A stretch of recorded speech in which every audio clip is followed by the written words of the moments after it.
우리에게 주시는 하나님의 말씀은 고린도전서 1장 4절부터 9절 말씀입니다. 고린도전서 1장 4절부터 9절 말씀입니다. 신약성경 263면에 고린도전서 1장 4절부터 9절 말씀이 되겠습니다.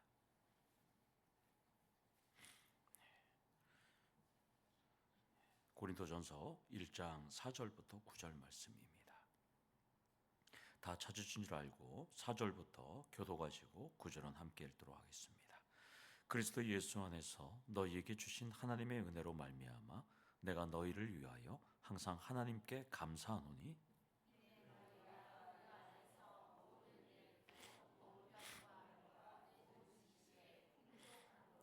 그리스도의 증거가 너희 중에 견고하게 되어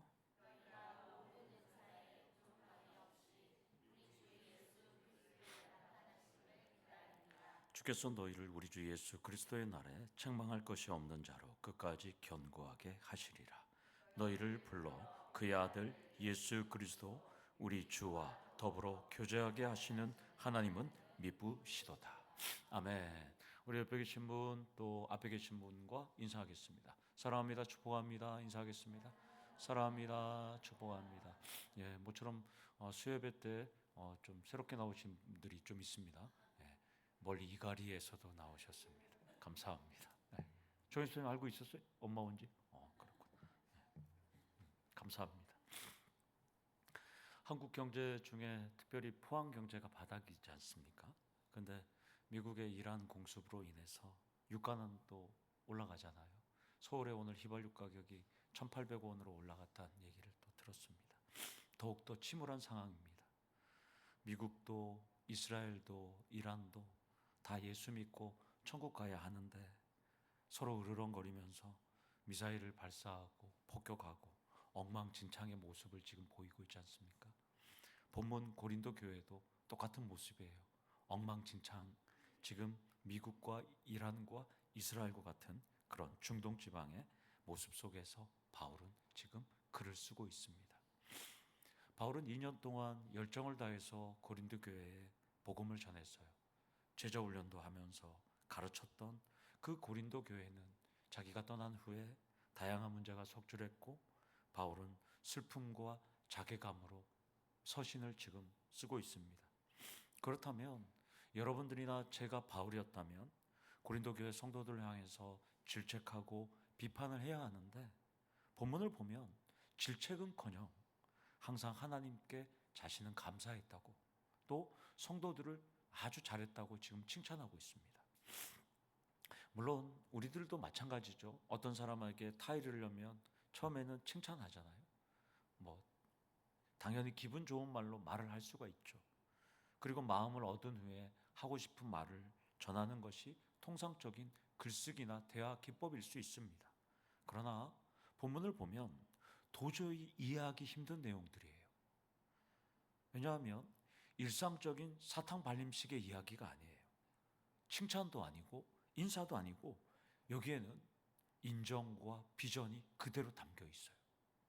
바울은 고린도 교회의 분열과 갈등과 다툼과 자신을 향한 사도성까지 비난했던 이 소리를 다 들었어요.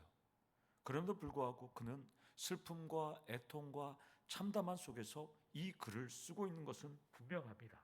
그런데 바울은 의례적인 인사말이 아니에요. 감사와 풍족과 견고함과 너희를 불러 그의 아들과 교제하게 하시는 하나님은 미쁘시도다라고 찬양까지 합니다. 그러면 여기서 우리가 질문이 나와야 되는 거예요. 왜 바울은 자신을 슬프게 하고 힘들게 하는 이 말썽꾸러기 고린도 교회를 인정하면서 왜 그들의 미래의 비전까지 다 기록하고 있을까? 제 같으면, 여러분 같으면 내가 설립한 교회들이 성도가 서로 싸우고 차별과 편견과 잘남과 교만한 속에서 설립자 바울까지 무시하는데 과연 이렇게 글을 쓸 수 있을까요? 저도 참 못 쓸 것 같아요. 적당히 너희들 하나님의 은혜와 평강이 있을지어다 라고, 그리고 너희들 신앙 참 좋아 라고 말한 후에 너희들 이러이러한 문제가 있다고 까뜩하다고 나열하면서 질책했을 거예요. 그러나 4절에서 9절에 나온 내용들을 보면 바울은 혼란스러운 감정, 질책하는 마음, 울분에 가득한 심정은 찾아볼 수가 없어요. 아주 정말 대단합니다. 그래서 바울이 이렇게 평온한 이유를 폴 가드너 신학자는 이렇게 말해요. 바울이 감사하는 법을 깨달았기 때문이다. 그리고 제가 좋아하는 세계적인 신학자 고든피 교수님은 이렇게 표현합니다. 바울이 이 편지를 쓸 때 슬펐음에도 불구하고 바울이 감사할 수 있는 것도 능력이다. 이렇게 표현합니다. 저는 이 세계적인 신학자들의 이 평에 대해서 저는 100% 공감합니다. 저는 여기에 추가해서 제가 깨달은 것을 여러분들에게 추가한다면 이것은 엄청나게 내가 어떤 사람에게 잘못을 저지른 후에 그 사람 앞에 정말 힘들게 어렵게 찾아가서 사과를 하는데 그 사람이 막상 괜찮아, 쿨한 이런 느낌인 거예요. 지금 바울의 이 바울의 느낌은 정말 묘한 평온함입니다. 이렇게까지 바울이 평온하게 편지를 쓸 수 있을까? 저는 신대원에서 누누이 얘기했지만 공부할 때마다 정말 공부하는 게 너무 힘들었어요. 시험 공부하는 게 너무 힘들었어요. 그런데 그 공부할 때마다 저를 인생을 살면서 힘들게 한 사람들, 그리고 저랑 같이 승진 경쟁을 하던 사람들, 그런 사람들을 떠올리면서 공부했어요. 그러니까 공부가 잘 되더라고요. 왜냐하면 그 사람들한테 내가 잘 되는 걸 보여줘야 되잖아요. 그런데 바울은 저랑 비교할 수 없는, 바울은 감사로 이겨내는 능력이 있었어요. 이해가 되십니까? 그러니까 바울은 힘들어도 감사하면서 고린도 성도들을 이겨내고 있었어요. 너희들 나를 힘들게, 나를 비판해, 너희들 싸워, 너희들 분쟁해, 나한테 달려들어, 나한테 막 덤벼들어. 감사하면서 바울은 지금 살고 있어요. 그러니까 저는 이 설교를 하면서 바울은 넘사벽이다. 넘사벽이 무슨 뜻이에요, 정혜집 선생님? 네.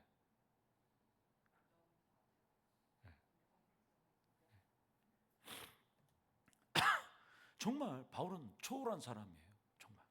여기서 첫 번째 포인트로 피눈물 나게 하는 사람이 있다면 화내기 전에 감사할 줄 아셔야 합니다. 아멘? 바울은 고린도 교회 때문에 피눈물 났어요. 자기는 목숨을 다해서 정말 이걸 사력을 다해서 교회를 세웠는데 얘네들은 그렇게 안 했어요. 그러면 바울이 어떻게 해서 이렇게 감사로 이겨낼 수 있을까요? 예수님도 감사로 이겨냈잖아요.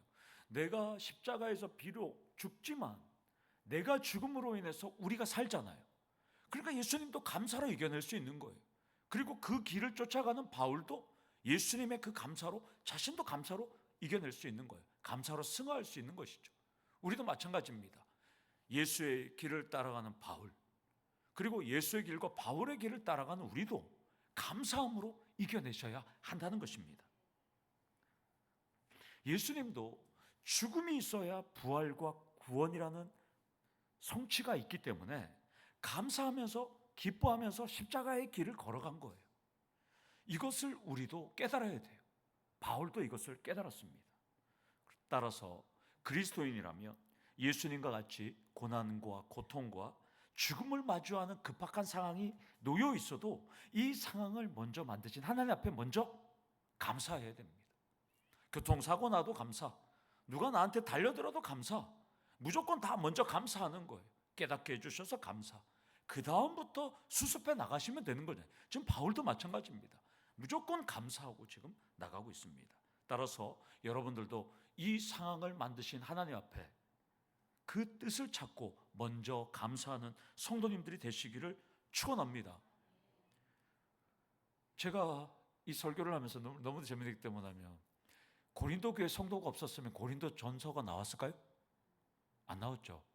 고린도 교회 성도들이 여러분 같았으면 고린도 교회 전서는 안 나왔어요. 고린도 후서가 안 나왔어요. 저 너무 감사했어요. 야, 바울은 얼마나 힘들겠으면 고린도 전후서가 나왔는데 저는 더태움 전후서가 안 나왔잖아요. 너무 감사한 거예요. 네. 오늘 우리 기도하신 분 목소리가 이상하잖아요. 맞죠? 투원. 어젯밤 새벽 3시에 성모병원 응급실로 이사 간 게 아니라 입원했어요. 그리고 오늘 아침에도 또 응급실에 가서 링거 맞고 왔어요. 요로결석이 와갖고 이렇게 아파갖고 지금 돌을 지금 깨긴 깼는데 깨졌는지는 모르겠지만, 예. 그래도 수요기도 대표라고 지금 나온 거예요. 오늘 회사도 안 가고. 사자성어 중에 수적천석이라는 게 있습니다. 물이 바위를 뚫는다. 저는 그 단어에서 설교를 준비하면서, 제가 지금 이종효 감독 책을, 저보다는 어리지만 참 대단한 사람이에요. 그 책을 읽으면서 수적천석을 제가 봤는데, 거기에서 제가 벤치마킹한 게 뭐냐면, 감사가 상황을 뚫습니다. 물이 바위를 뚫듯이 여론의 감사가 마주한 난제 같은 고비와 난간들을 뚫기를 원합니다. 그게 감사 천석이 되기를 원합니다. 여러분들, 바울은 이제 고린도 교회를 향해서 칭찬하고 인정한 인사를 이제 조금 더 구체적으로 한번 살펴볼게요. 4절을 보면 이렇게 말합니다. 그리스도 예수 안에서 너희에게 주신 하나님의 은혜로 말미암아 내가 너희를 위하여 항상 하나님께 감사하노니. 바울은 은혜의 출발이 예수 안에 있다, 이렇게 말씀합니다. 그러니까 은혜의 근원과 근거는 성부 하나님인데, 은혜의 출발은 어디라고요? 그리스도 예수 안에 있다는 거예요. 이유는 아버지와 아들이 하나이기 때문입니다. 여기서 번역된 이 은혜라는 단어는 카리스입니다. 헬라어로. 이거는 은사입니다. 하나님께서 거저 주시는 선물이죠. 하나님은 예수 안에서 우리에게 측량할 수 없는 은혜와 은사, 선물을 주셨어요. 아멘. 그래서 우리가 항상 감사하는 것이죠. 우리가 받을 수 없는 자격인데 하나님께서 그리스도로 말미암아 주셨기 때문에 우리가 감사하는 것이지, 다른 이유가 없는 거잖아요. 이것이 어떤 느낌이냐면, 근데 자, 바울이 지금 어떤 느낌이냐면, 여러분들에게 제가 바울의 입장을 해서 얘기할게요. 여러분들이 정말 힘들게 어렵게 전도한 사람이 교회 와서 신앙이 성장하고, 여러분들은 서리 집사인데 그분이 안수 집사 되고 장로가 되고 권사가 됐단 말이에요. 여러분들 서리 집사인데. 근데 그분이 여러분들을 X 무시할 때, 강아지 무시할 때 여러분 어떤 느낌이냔 말이에요. 정말 힘들 거 아니에요. 예? 너무 당황스럽잖아요. 그때 바울은 지금 뭐 하고 있어요? 하나님께 은혜를 주셔서 감사하다는 거예요. 저 사람에게 은혜를 주셔서 감사하고 저에게 은혜를 주셔서 감사하다고 이렇게 말합니다. 좀 더 구체적으로 제가 얘기하면, 제가 제자훈련했던 그 언니가 튀르키예에서 한식당을 했어요. 한식당을 했는데 튀르키예 사람이 주방에서 2년을 일했어요. 2년을 일하고 말도 없이 바로 옆에 나가서 그 레시피를 배워갖고 바로 한식당을 차렸어요. 여러분 한번 생각해 보세요. 튀르키예 사람이 한국에 와서 터키 정통 음식 뭐죠? 뭐 티밥, 뭐 그 케밥 뭐 있잖아요. 그걸 우리가 알려줘서 제가 배워갖고 딱 차리면, 이 사람은 우리나라 사람 아니기 때문에 저한테 뭘 할 수가 없잖아요. 맞죠? 그 언니 이 형부가 멘붕이 온 거예요. 자기들이 열심히 한식당을 해갖고 잘 됐는데 튀르키예 사람이 2년 만에 그냥 바로 나가서 지금 매출액이 팍팍팍 곤독할 수, 여러분 감사할 수 있을까요? 얘랑 피아노 교습소에서 배웠던 학생이 그 1층에다가 피아노 교습소를 크게 차렸어요. 얼마나 막 마음이 아플까요? 힘들잖아요. 그런데 바울은 지금 감사한대요. 좀 이상하지 않아요? 맞죠? 네. 바울은 지금 그렇게 합니다. 그런데 바울이 감사할 수 있는 비결을 얘기를 해줘요. 뭐예요? 내가 복음을 전하고 걔네들한테 세례를 주고 내가 가르칠 수 있었던 것은 나의 은혜가 아니라 누가 은혜를 주셨다고요? 하나님이 은혜를 주셨기 때문에 니들이 똑똑하고 잘나고 너희들이 은사 받은 거 나는 감사한다는 거예요. 이해가 되십니까? 여러분들이 전도한 분들이, 여러분들 키운 분들이 여러분들하고 뛰어나고 여러분들 경쟁하고 여러분보다 잘나면 하나님께서 은혜를 주셨기 때문에 그렇다, 이렇다는 것이죠. 여기서 우리는 도전 받으셔야 돼요. 내가 이 땅에 태어나서 살고 어린아이 시절과 지금까지 숨을 쉬며 꿈을 꾸는 모든 삶, 하나님의 은혜라는 것입니다. 여기서 두 번째 포인트로 측량할 수 없는 은혜를 주신 하나님만 드러내셔야 합니다. 일단 정말 배도 아프고 정말 나쁜 인간들인 건 분명하지만 바울처럼 다 그래, 하나님께서 다 은혜를 주셨어, 감사해, 먼저 인정하는 거예요. 그냥 배포 있게 그래, 다 그러는 거예요. 바울은 그래서 이렇게 얘기해요.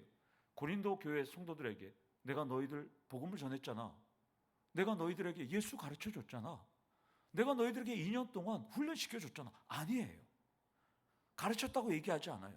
물론 이후에 그래서 바울은 사역했던 내용들을 이제 언급하긴 해요, 이제. 그러나 바울은 지금 하나님이 모두 측량할 수 없는 은혜를 그리스도 안에서 주셨다라고, 그래서 나는 감사할 뿐이라고 지금 말하고 있다는 것입니다. 그런데 오늘 본문 속에서 우리도 사도 바울처럼, 우리 최명 권사님 감기 걸렸어요. 오늘 저한테 전화 왔어요. 목사님, 코로나도 아니고요, 독감도 아니에요, 감기인데요, 오늘 예배를 가고 싶어요. 올 수 있습니까? 목사님 건강을 되게 중요하게 생각하시는데 저도 걸걸걸 거리니까 오셔도 돼요, 괜찮아요, 말씀드릴. 어저께 전폭 훈련하는데 우리 박신희 권사님은 마스크 쓰고 훈련 받았으니까 오세요. 그러니까 예 알겠습니다, 신나게 오셨어요.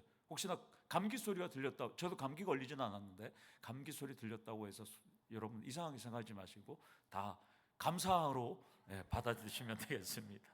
예. 우리도 사도 바울처럼 나의 나된 것은 모두 하나님의 은혜라고 고백하기보다는 내가 잘나서, 내가 똑똑해서, 내가 성실해서 이렇게 착각하면 안 된다는 것이죠. 고린도 교회가 그래서 문제가 되었어요. 빌립보 교회도 그래서 문제가 됐고요. 세계의 유래를 찾을 수 없는 대한민국도 그래서 문제가 되고 있고 여전히 ING입니다. 우리 더처음 교회는 하나님만 먼저 드러내기를 축원합니다. 5절을 보면 하나님이 고린도 교회에 어떤 은사를 주셨는지 나옵니다. 모든 일, 곧 언변과 모든 지식의 풍족함으로. 이 언변으로 번역된 단어는 여러분들이 너무나 잘 아는 헬라어 로고스, 말씀이에요. 말씀. 그리고 지식도 많이 들었죠. 그노시스라는 지식이에요.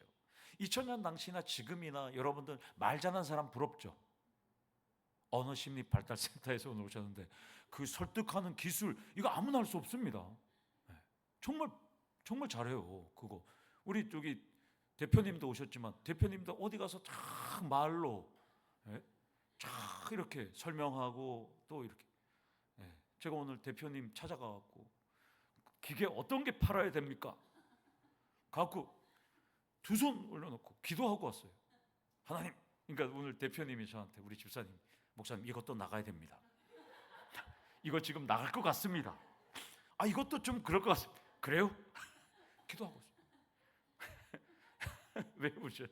그래, 만약에 안 나가면 송기옥 집사님이 기도 안 해서 그러대요. 2000년 당시나 지금이나 언변, 말 잘하는 은사나 지식은 다 부러워요. 지금도 부럽잖아요. 똑똑하고 말 잘하면. 그런데 고린도 교회 성도들은 모든 일, 언변과 모든 지식이 다 풍족했대요. 와, 우리 도청교회 성도님들 같아요.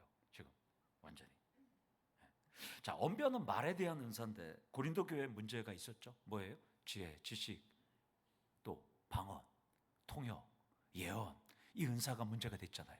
그 은사를 지금 말하는 거예요, 사도 바울이. 이제 우리 12장 가면 확실히 얘기하잖아요. 사도 바울이 지금 얘기하는 거예요. 너희들 모든 언변, 모든 지식, 지혜, 또 예언, 영적 분별력, 다양한 거 있잖아요. 우리 9가지 제가 이거 팁을 또 알려드려야죠. 지지, 미병, 능애, 영방통, 이러면 9가지입니다. 이걸 12년 전에 외웠는데 아직도 외우고 있는 거예요, 여러분들. 그러니까 고린도후서 8장 7절에 이렇게 사도 바울이 말해요. 고린도 성도들이 믿음과 말과 지식이 부유하다, 이렇게 말해요. 고린도 성도들은 말을 잘하는 탁월한 운명가들이었어요. 그래서 사도 바울은 뭐라고 그랬어요? 그는 글은 힘이 있지만 말은 어눌하다고 사도 바울은 비판했잖아요, 고린도 교회 성도들이. 또한 당시에는 2000년 당시에는 참된 지식으로 말미암아 구원을 얻을 수 있다, 깨달을 수 있다는 영지주의 이단이 유행했거든요. 그것이 다 고린도 교회 안에 들어왔어요. 여러분 한번 생각해보세요. 여러분들도 이제 말씀이나 이런 거 성경 공부도 많이 하고 똑똑하시는데 모든 지식에 풍족하면 사람이 어떻게 되는지 아세요? 엘리트 의식이 생깁니다. 아, 나는 지금 말하는 거 뭔지 알아. 나 다 알아. 나 다 배웠어. 나 했어. 이 영적 엘리트 의식이 생겼어요, 고린도 교회 성도들은. 그러다 보니까 영적 엘리트 의식만 생기면 상관없는데, 자부심만 가지면 되는데 거기에 어떻게 생겨요? 그러다 보니까 내가 기준, 내 말이 법, 내가 질서고 내가 권위자가 되는 거예요. 고린도 교회는 이제 서로 막 싸우는 거예요.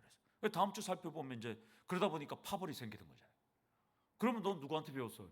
나 그리스도파, 나 아볼로파, 나 게바파, 나 바울파, 이렇게 되는 거란 말이죠, 여러분들. 그러다 보니까 지식에 풍족하다 보니까 자신들만이 특별한 존재가 된 것으로 착각했어요.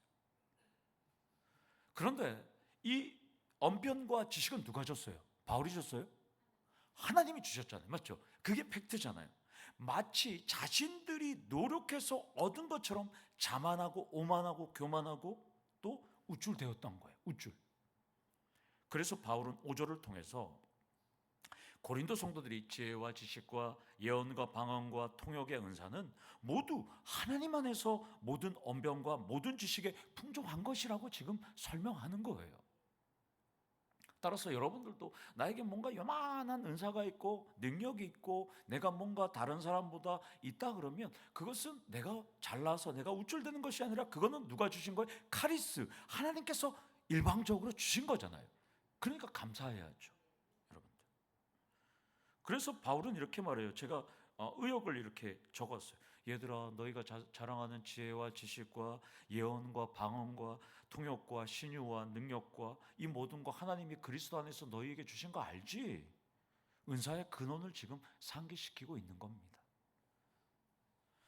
저는 이것을 보면서 깨달은 게 뭐냐면 우리가 자만함과 오만함과 교만함에 빠지는 이유가 하나님이 주신 것을 하나님이 주셨다고 인정하지 않고 나의 소유권과 나의 의와 나의 능력과 나의 기도와 나의 헌신으로 생각하는 순간 이렇게 된다는 거예요, 여러분들.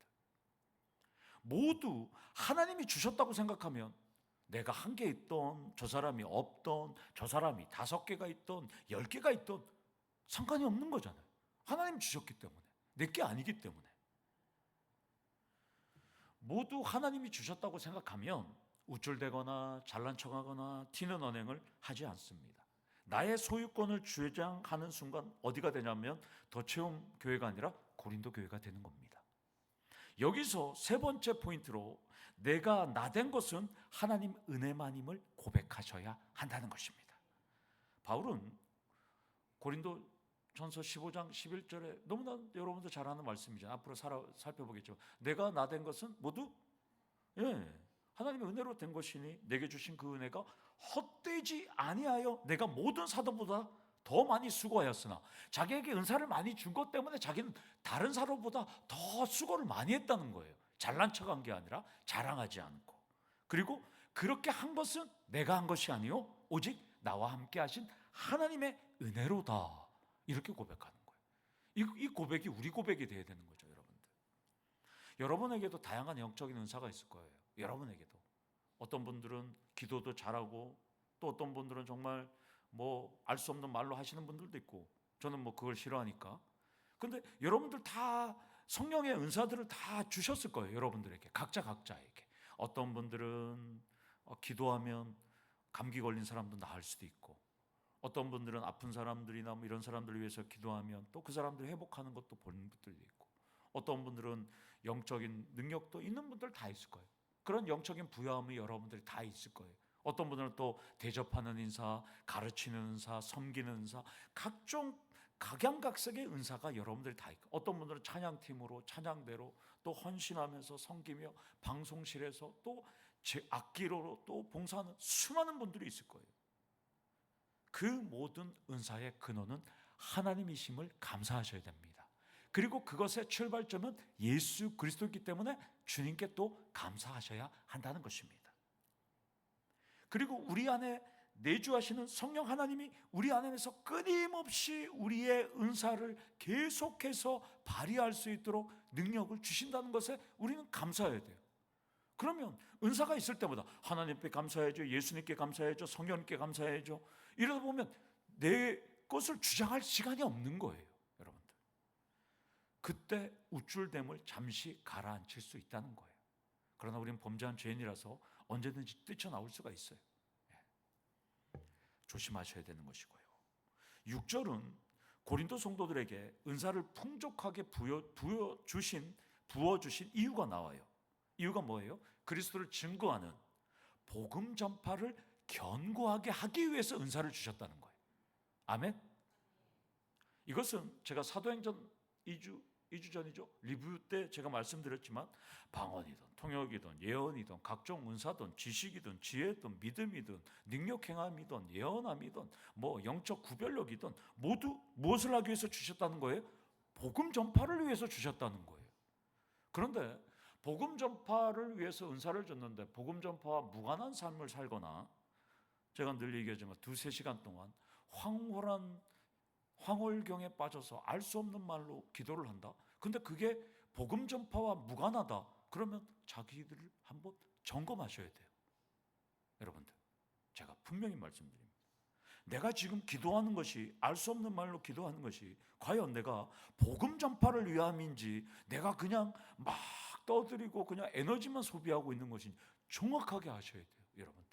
오늘 보면 그리스도를 증거하는 복음 전파를 위해서 은사를 주셨고 그것을 견고하게 해서 주었는데 그냥 뭐 무당처럼 막 하면 안 된다는 것이죠. 여러분이 영적 재능의 은사가 풍부하다면 그리스도를 증거하는 견고함을 위해서 주신 만큼 자랑이 아니라 복음 전파에 힘쓰셔야 한다는 것입니다. 그러나 고린도 성도들은 그렇게 살지 않았어요. 은사를 우열의 기준으로 그들은 봤어요. 어떤 사람은 믿음이 있어요. 어떤 사람은 병고침이 있어요. 어떤 사람은 능력을 행해요. 어떤 사람은 영안의 눈이 열렸어요. 어떤 사람은 섬기는 걸 잘해요. 어떤 사람은 가르치는 걸 잘해요. 그러니까 고린교회에서는 내 은사가 여기다, 아니다, 내 은사가 더 위다, 이것 때문에 지금 서로 싸웠어요. 그리고 싸우는 것도 모자라서 은사가 없는 사람들에게는 없다고 조롱까지 했어요. 고린도 교회는 배척했어요. 은사는 분명히 교회 공동체를 견고하게 세우고 복음 전파를 위해서 주셨는데, 범죄한 인간들은 오히려 은사를 계급으로, 우열의 척도로, 기준으로 사용하고 교회를 흔들며 성도들을 아프게 했다는 것입니다. 여기서 네 번째 포인트로, 은사는 우열이나 자랑이 아니라 교회를 견고하게 세우기 위함이라는 것을 기억하셔야 합니다. 그래서 야고보 사도는 야고보서 1장 17절, 제가 이거를 왜 암송을 하냐면, 제가 2014년도에 총신대 신대원 성경고사를 보는데 이게 장절 어디에서 나오는 문제인지 나왔어요. 야고보서인지 베드로전서인지 제가 이걸 틀렸어요. 그래서 그 다음부터 이걸 확 외워버렸어요. 온갖 좋은 은사와 온전한 선물이 다 위로부터 빛들의 아버지께로부터 내려오나니, 또 여기 여러분들한테 외우니까 다 잊어버리네요. 그는 변함도 없으시고 회전하는 그림자도 없으시니라. 총신대 신대원에 가면 성경 장절 찾는 구절 한 과목하고 암송하는 과목 한 과목하고 두 과목을 3년 내에 패스를 하게 돼 있어요. 근데 제가 1학년 1학기 때 두 과목을 다 패스를 했어요. 그때는 머리가 좀 짱짱했었어요. 근데 지금 좀 많이 이렇게 변질이 된 것 같아요. 야고보 사도도 말씀했어요. 온갖 좋은 은사와 온전한 선물은 다 누구부터 온다고요? 빛들의 아버지께로부터 왔다는 거예요. 우리가 갖고 있는 건 아니에요. 하나님께서 주신 거란 말이에요. 그래서 사도 바울이 감사하면서 7절에 결론부가 나와요. 결론부가.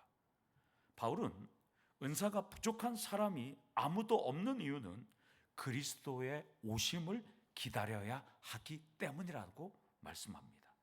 그러니까 은사가 있으면 우쭐대지 말고 그리스도가 공개적으로 다시 오심을 간절히 사모하는 마라나타의 신앙으로 살라고 바울은 권면하고 있습니다. 이때 이렇게 권면하는 이유는, 왜 그리스도의 다시 오심까지 은사를 주신 이유는 박해를 받고 다시 유대교로 회심하고 다시 이방 종교로 돌아가는 초대교회 성도들이 상당히 많았기 때문입니다. 그래서 그들은 예수님을 만날 때까지 인내하지 못했기 때문에 바울 사도는 은사를 하나님께서, 주님께서 주시는 이유는 심판날에 너네들이 변절자라고, 가라지라고, 그런 평가를 받지 말라고 주님께서 은사를 주셨다는 거예요. 이해가 되십니까? 끝까지 믿음을 지키라고 주신 것입니다. 따라서 7절을 보면서 저는 깨달은 점은, 우리도 변절하거나 가라지 신앙인으로 살지 않기 위해서는, 그리스도 오심을 기다리기 위해서는 모든 온갖 좋은 은사와 온전한 선물인 은사를 우리도 받아야 하는 거죠. 왜냐하면 우리도 신앙이 변절되면 안 되니까, 우리도 가라지로 살아가지 말아야 되니까, 예수님 만난 그날까지 우리도 버티려면 은사가 있어야 되는 거예요. 그래서 여러분들 이 구절이 여러분들이 은사를 사모하는 근거 구절이 되기도 합니다. 왜? 오늘 밤에 기도하는 거예요. 하나님, 저 이 땅에서 살아가는데 정말 힘들어요. 하루하루 정말 너무 안 좋은 일이 너무나 많아요. 그러나 제가 살아가려면 제 믿음을 좀 주세요. 흔들리지 않게 주세요. 제게 좀 능력도 주세요. 이런 일처리 잘할 수 있도록 지혜도 좀 주세요. 지식도 주세요. 그래야지 제가 이거 할 수 있습니다. 근거 구절이 되는 거죠. 예수 그리스도께. 그래서 성령이 너희에게 임하시면 우리가 뭘 받는다 그랬어요? 권능을 받고, 권능을 받는 거예요. 그래서 제가 깨달은 가장 큰 권능이 뭔지 아세요? 제가 깨달은, 이 설교를 주면서 제 신학을 이렇게 접목시키면서 가장 깨달은 큰 권능은, 그리스도께서 다시 오실 때까지 기다리는 인내, 그리고 그때까지 그리스도를 사랑하는 사랑, 기다림과 사랑이 가장 큰 권능이라는 것을 제가 깨닫게 됐습니다. 그래서 사도 바울은 고린도전서 12장과 13장에서 가장 큰 은사가 뭐라 그래요? 사랑이라고 그러잖아요. 예.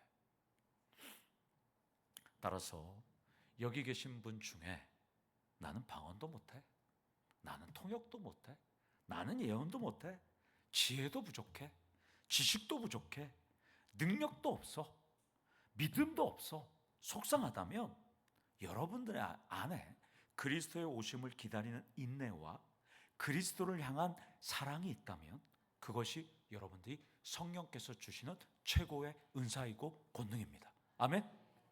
다른 거 필요 없어요. 인내와 사랑이면 돼요. 특별히 인내와 사랑이면 돼요. 여러분들. 여기서 다섯 번째 포인트로 그리스도의 오심을 기다리는 인내와 사랑이 최고의 은사입니다.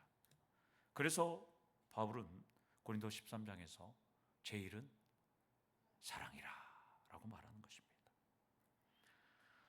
이게 많이 준비했거든요. 제가 어제 이렇게 밤에 하고 오늘까지 조금 많이 준비했는데 지금 여름 날씨 같아갖고 여러분 힘들 것 같아요. 그래서 조금 줄여야 되겠습니다. 줄이고 끝으로 한 번만 살펴보겠습니다. 8절은 넘어갑니다. 여러분 아쉽습니다. 8절도만 빨리 끝내주셔야죠. 늦게 끝나면 집에 가면 째려보는 사람이 있어요. 그래서 끝으로 9절은 고린도전서의 서두인 4절에서 9절의 송영부가 됩니다. 미쁘신 하나님이 우리를 불러서 주 예수 그리스도와 더불어 교제하게 한다, 이렇게 말합니다. 미쁘다라는 이것은 여러분들이 잘 아는 신실하다, 헬라어로 피스토스라는 단어입니다. 이 단어는 하나님이 우리를 불러서 아들과 교제를 나누게 하셨다면 우리를 버리지 않을 것이라는 약속을 의미합니다. 이해가 되십니까? 하나님이 우리를 불러서 아들 예수와 교제하게 만들었다면 한 번만 만나게 해주시고 우리를 그 다음부터는 버리시지 않을 것이고 끝까지 붙드신다는 것을 의미하는 단어가 신실하다, 미쁘시다, 피스토스입니다. 그래서 여기 교제라는 단어도 여러분들 너무나 잘 아는 단어, 헬라어로 코이노니아라는 단어인데요, 이건 다양한 의미가 있는데요, 이 다양한 의미 중에 제가 하나만 들고 나왔어요. 어떤 교제, 이 친교, 코이노니아라는 여기서 나오는 단어는 제가 하나만 갖고 왔는데요, 이게 뭐냐면 여러분들 쏙 들어올 거예요.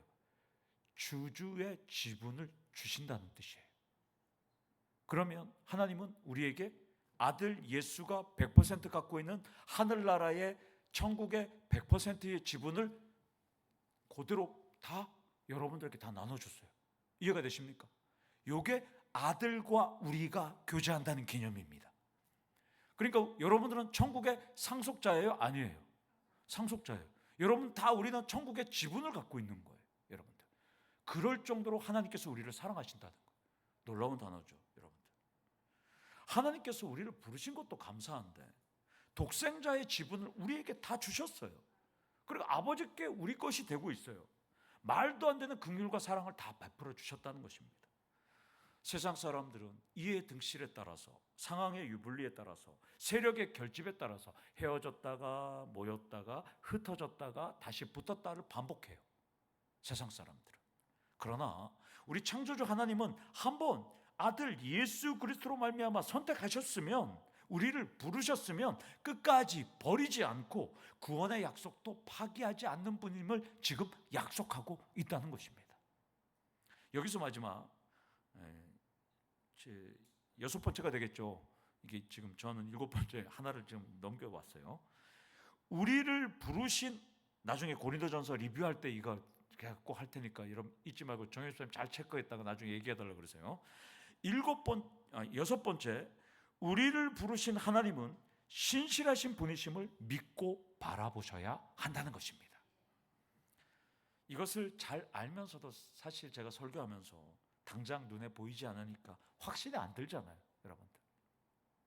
그러나 수요예배에 나오신 성도들이라면 나를 부르신 하나님이 마지막 날까지 약속을 지키시는 신실하신 분, 미쁘신 분이라는 분을 여러분들이 믿고 그분만 바라보시기를 소망합니다. 어떤 미성년자 아들이 교통사고가 났다는 거예요. 그래서 다쳐서 보상금을 받게 됐다는 거예요.